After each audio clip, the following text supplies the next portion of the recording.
Aí, galerinha do Pantano Pop, estamos começando mais um episódio e dessa vez vamos falar de vezes em que os Beatles fizeram uma revolução no mundo da música. A primeira revolução dos Beatles já era no visual. Hoje é uma coisa que as pessoas nem atentam muito, principalmente pós-MTV, em que a imagem do artista passou a ser tão importante, e no caso de alguns artistas mais importante até do que a música que eles fazem. Mas os Beatles, eles trouxeram essa coisa da imagem, do quanto a maneira de se apresentar é importante. O quanto você fala tanto pela música quanto pelo seu figurino, pelo seu cabelo. Primeira coisa que todo mundo lembra dos Beatles é o cabelo de esfregão, né? Que é aquele corte deles ali, bem no comecinho. Mas os Beatles depois, eles não se fiaram só nisso, eles começaram a deixar o visual deles mudar. Então, eles começaram a deixar cabelo crescer, costeleta até o queixo, bigode, barba. O John Lennon assumiu os óculos dele, ele que era super míope e tinha vergonha disso. De repente, agora eu vou usar os meus óculos. Óculos escuros de todos os tipos. E os Beatles começaram também a mudar o seu visual. Primeiro aqueles terninhos pretos ou os terninhos cinza, e depois eles começaram a vestir roupas coloridas, como aquelas roupas que parecem os soldados infantis, né, em Hello Goodbye, azul, rosa, amarelo, verde. Roupas de hippie, né, ou com elementos orientais, indianos, e se permitindo tudo. Nessa capa aqui, dá para notar que eles estão com umas roupas comuns, assim, e nem tão iguaizinhos uns aos outros, né? O John Lennon ali com um terno branco, o Paul McCartney com um terno azul marinho, meio, né? O George todo de jeans, eles estão com umas roupas comuns. Isso não era uma coisa importante. E nisso os Beatles trouxeram algo que isso sim é importante. Escuta aí, ô tiozão, que rock and roll e música pop pode tudo. Você pode raspar a cabeça, ou você pode ter um cabelo longo até a bunda, você pode ter o moicano, ou você pode ter um cabelo mais caretinha, né, partidinho do lado, você pode ter cabelo espetado, cabelo pintado de azul, rosa, verde. Você pode fazer o que você quiser, você pode usar chapéu, você pode usar boné, pode usar touca, pode não usar nada, pode usar bandana, o que você quiser. Você pode usar terno e gravata, você pode usar roupa de couro, jaqueta de couro, você pode usar roupa cor-de-rosa, roupa colorida, bata, o que você quiser. O rock e a música pop são democráticas, elas permitem tudo. Tudo é possível desde que você tenha criatividade e que faça parte da sua personalidade. O segundo momento em que os Beatles fizeram uma revolução no mundo da música foi... Os Beatles mudaram a maneira de se trabalhar, de se fazer um álbum. Como se costumava trabalhar o álbum nos anos 60, até o início dos anos 60. Você tinha o single, que aqui no Brasil era o compacto, né, que é aquele disco menorzinho que você tem uma faixa no lado A e uma outra faixa no lado B. Essas duas canções, elas eram os hits, as músicas para tocar no rádio, para impulsionar o artista, a banda, o cantor, a cantora. E o resto do disco que vinha depois, ele tinha aqueles dois hits e o resto era feito de fillers, que literalmente significa aquilo que enche, o enchedor.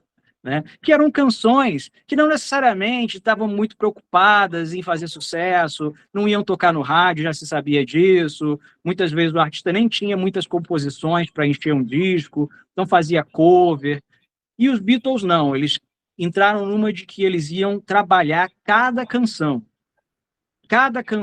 de cada álbum era muito importante, merecia a mesma atenção, o mesmo carinho. E uma coisa muito interessante que eles fizeram foi que eles decidiram que eles não queriam que os seus fãs pagassem 2 vezes pela mesma canção, que eles comprassem 2 vezes a mesma música. Então, as músicas que iam para os singles não entravam nos discos. Os discos deles, os álbuns, eles eram feitos com outras canções. Então, você ia comprar aquele álbum por aquelas canções que estavam ali, porque os dois hits que estavam tocando no rádio você já tinha comprado antes no single. E o terceiro momento em que os Beatles foram revolucionários no mundo da música. A ideia dos álbuns temáticos. Na verdade, os Beatles tiveram um álbum realmente temático, que é uma revolução por si só, que é o disco Sgt. Pepper's Lonely Hearts Club Band, que é um disco que ele resume tudo que a gente falou e vai falar aqui. Mas, enfim, é um disco em que os Beatles eles se colocam como atores. Não são mais os Beatles, são o Sgt. Pepper's Lonely Hearts Club Band que está fazendo aquela apresentação. Essa brincadeira que vinha até com o encarte, com que você podia recortar, para ter uma interação com o disco, isso é uma coisa que os Beatles fizeram antes de qualquer um. Você ter essa coisa de personagem, de tema, de um disco inteiro ser sobre o mesmo assunto, basicamente, outros grupos, outros artistas fizeram isso de modo muito mais profundo que os Beatles, não há dúvida. The Who teve Tommy, David Bowie fez em mais de um álbum, mas começando com Ziggy Stardust, e ele foi muito mais fundo mesmo, porque ele dava entrevista como se ele fosse o personagem. Mas tudo isso começou, mais uma vez, com eles, os Beatles, né? Uma outra coisa que está aí nessa maneira de fazer álbum temático dos Beatles é que eles foram os primeiros a incluir o encarte com as letras. Hoje em dia, todo disco tem letra. Se é um álbum com canções, né, melodia e letra, você vai achar lá o encarte com a letrinha para você acompanhar. Aqui na nossa época, que era LP, era muito melhor, né, Evandro? Que você tinha aquele negócio grande para ler, hoje é um negocinho pequenininho do CD. Mas, enfim, isso também começou com os Beatles. E diz a lenda, aí alguém pode trazer essa história melhor, se souber, que foi uma conversa do John Lennon com o Paul McCartney, um falando, não consigo entender o que você canta, eu também não estou entendendo o que você cantou ali, ou que alguém tinha falado que não entendia, alguma crítica, que não entendia o que eles cantavam. Aí eles falaram, quer saber? Então vamos fazer o seguinte, a gente vai colocar as letras todas aqui, bota o encarte dentro do disco e as pessoas vão lá e acompanham a gente cantando, ninguém pode reclamar que não está entendendo. E hoje em dia todo mundo faz isso, né? Então, continuando aí, a terceira vez que os Beatles fizeram uma revolução na música. Os concertos fora de lugares que deveriam ser mais adequados para música. Os concertos em grandes estádios. Isso, hoje em dia, é absolutamente normal. As bandas, os artistas do rock, da música pop e até de outros estilos de música, eles arrastam multidões de fãs, e então eles abrem arenas esportivas para eles fazerem shows, ou praças públicas, parques, e aqueles shows para dezenas de milhares, até centenas de milhares de pessoas. Mas isso tudo começou também graças aos Beatles. Como todo número musical da época, os Beatles faziam suas apresentações em lugares próprios ou mais ou menos próprios para a música. Eles faziam apresentações no Cavern Club, em Liverpool, no começo. Tiveram aquela fase em que eles tocavam em Inferninho, que eram bares com palco para apresentações musicais em Hamburgo. Mas só que após a Beatlemania, que foi o estrondo de sucesso que os Beatles fizeram nos Estados Unidos a partir de 1964, eles tinham tantos fãs, a demanda de pessoas querendo assistir os Beatles era tal que eles precisavam de lugares maiores. E isso culminou eles fazerem shows em estádio. O mais conhecido é o show no Shea Stadium, nos Estados Unidos, que foi, aliás, o show que motivou os Beatles a pararem de fazer show, porque as pessoas gritando, a mulherada principalmente histérica, gritando com os Beatles, era tal que o equipamento que existia na época, os amplificadores e tudo mais, os microfones, não eram capazes de competir com aquela gritaria. Tem até uma história engraçada que, após um show, não sei dizer se foi o do Shea Stadium, chegaram para o Ringo e falaram, Ringo, naquela canção lá você tocou de um modo estranho, ali foi diferente. E o Ringo chegou e falou assim, a gente tocou essa canção? Então, assim, eles não conseguiam se ouvir de tal forma que o Ringo chegou uma hora que ele não estava ouvindo, ele tocou o que ele achou que era, né? O Ringo dizia que ele ficava olhando a bunda deles, assim, para saber qual era o ritmo, e mesmo que ele ficava olhando como eles ficavam balançando ali, né? E aí ele, bom, o ritmo é esse. Então, porque eles não estavam se ouvindo. Foi daí que eles decidiram, cara, vamos nos dedicar aos estúdios, a fazer a música do jeito que a gente gosta, porque essa coisa de apresentação ao vivo é um desespero, ninguém escuta o que a gente está fazendo, a gente não se escuta. Mas, depois disso, os engenheiros de som, os técnicos, viram que era preciso fazer equipamentos que fossem capazes de competir com a gritaria das pessoas nos estádios. E quem se beneficiou disso tudo foram as bandas e os artistas que vieram depois. O rock progressivo, com seus mega concertos nos anos 70, então, aproveitaram muito, né? Fazer shows para dezenas de milhares de pessoas nos estádios esportivos, né? Mas tudo isso também começou por causa dos Beatles. Vamos agora aí ao quarto aspecto em que os Beatles foram revolucionários na história da música. E talvez esse aspecto seja o mais falado de todos, que é o uso de instrumentos que não eram instrumentos considerados padrões para rock, para música popular, para música pop da época. Os Beatles não foram os únicos a fazer isso na década de 60. Não foram os primeiros.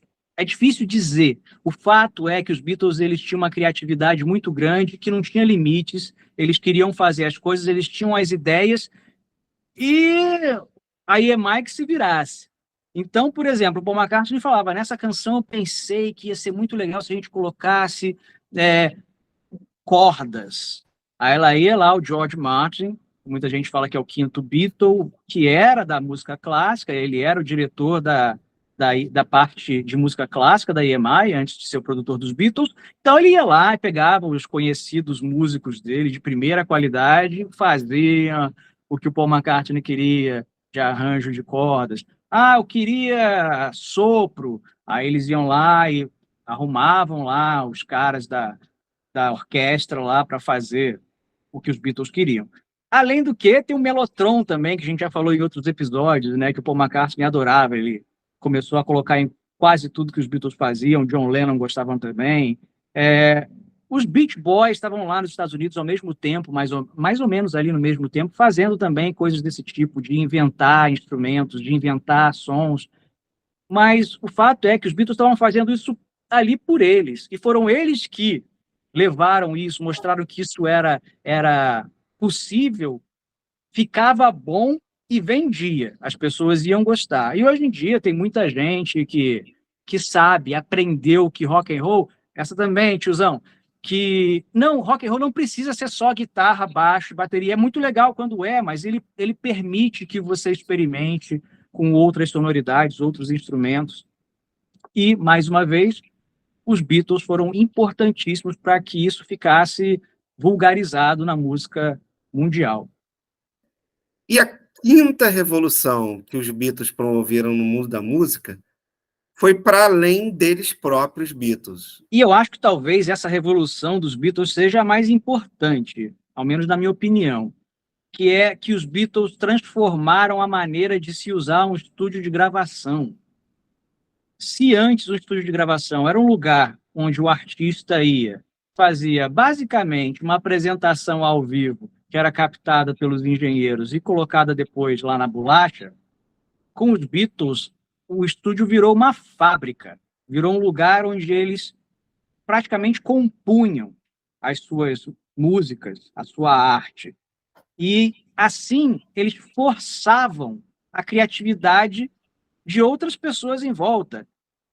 Porque eles não tinham noção do que podia ou que não podia. Eles não eram técnicos, assim como eles também não sabiam tocar todos os instrumentos. Muitas vezes eles pensavam no instrumento para tocar e eles não sabiam como é que era, mas eles queriam. Da mesma forma, eles falavam, eu quero que esse som aqui da bateria, da guitarra, seja assim, assado, mas espera aí, mas não tem como fazer isso. Mas, poxa, eu queria. Aí o Geoff Emerick, grande engenheiro de som dos Beatles, ia lá e tinha que quebrar a cabeça usar toda a sua capacidade técnica para sair com uma solução. Por exemplo, o Paul McCartney, ele sempre pedia muito baixo. Ele queria que o baixo ficasse mais na cara da gravação. Ele, como baixista, né? E ele falava, eu quero esse baixo aparecendo mais. E o equipamento da época não era capaz de captar mais de som de baixo do que aquilo. Então, foi lá o Geoff Emerick que conseguiu uma solução de uma espécie de amplificador, que eu não entendo tecnicamente para explicar exatamente como ele fazia, mas ele conseguiu fazer o som do baixo ficar como o Paul queria. E outras coisas que não dá para eu entrar em detalhes porque eu não vou saber explicar, porque eu não sou engenheiro de som, mas coisas como, por exemplo, abafar a bateria, né, para poder você ter sons diferentes, você conseguir fazer multimicrofone para a bateria, porque basicamente na época a bateria tinha 2 microfones no máximo. Você colocava um microfone para captar a bateria inteira ou 2 no máximo. E aí eles falaram, não, mas eu quero que esse prato seja assim, eu quero que essa caixa seja assado. Então lá ia lá o Geoff Emerick conseguir microfone para cada uma das peças da bateria, equalizar tudo direitinho. Sempre que os Beatles queriam alguma coisa, os engenheiros, o Geoff Emerick, de preferência, tinha que ir lá e se virar, ou às vezes até o George Martin. No caso, o double tracking, que é uma coisa que todo mundo faz. Em rock, pop, certamente todo mundo faz. O que é o double tracking? É você gravar por cima da sua própria voz. Não é abrir voz, é você fazer a sua voz. Eu canto, depois eu vou e canto igualzinho por cima de mim mesmo, para a voz ficar mais encorpada. E isso é um recurso que o George Martin usou para uma canção e os Beatles adoraram, acharam que aquilo era muito bom, o John Lennon então adorou e agora a gente quer double tracking sempre. E todo mundo hoje faz o tal do double tracking. Ninguém grava sem fazer double tracking. Tudo isso graças aos Beatles. Eles eram tão criativos e tão sem limite para a criatividade deles que eles forçaram outras pessoas também a ser criativas, né? E mérito do Geoff Emerick, já citado, do George Martin, que era um cara excepcional, que tinha tudo para ter preconceito e barrar muita coisa que os Beatles queriam, porque ele era de música clássica e tal, mas tinha a sensibilidade, a inteligência para ver que aqueles meninos eram realmente muito talentosos, muito especiais e que o que eles pediam, por mais que às vezes não fizesse sentido, faria. Vamos fazer um esforço para fazer sentido. E hoje a gente escuta tanta coisa que tanta banda, tanto artista faz, que a gente não tem noção que começou lá na década de 60 com esses rapazes de Liverpool. Então, pessoal, caso você saiba aí de uma outra revolução dos Beatles no mundo da música, que nós não falamos aqui, as caixas de comentários estão aí para isso. Participem, falem aí daquela informação legal que você tem, compartilhem com a gente. Não esqueçam de se inscrever no canal, de comentar, né? O nosso objetivo aqui é dialogar com vocês e siga aí a gente nos próximos vídeos.